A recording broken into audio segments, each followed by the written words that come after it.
Remember those moments when you are left alone at home in the dark? Well, I once had to go through a real nightmare, staying overnight in the village house of my relatives.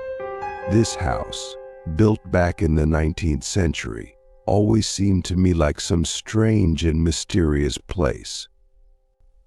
Gloomy walls, creaky floors, and ancient objects seemed to remind of long-forgotten secrets hiding in its corners.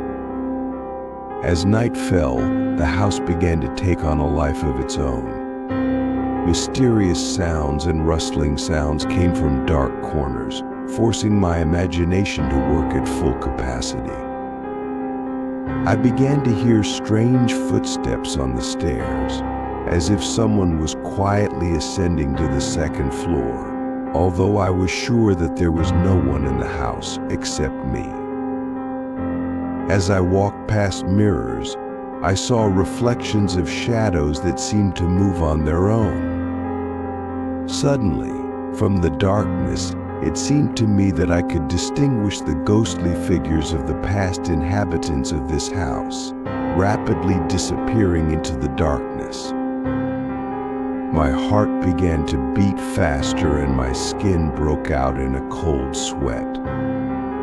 Under the oppressive influence of the surrounding environment, I felt that ominous forebodings began to surround me. Every creaking of the wooden floor, every crackling of the old beams seemed to me an ominous omen of something inexplicable and terrible.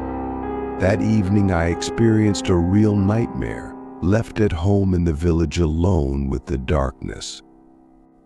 Mysterious sounds, ghostly figures, and ominous forebodings surrounded me on all sides, forcing me to believe in the existence of parallel worlds and otherworldly forces. This experience will forever remain in my memory as one of the most terrible experiences I have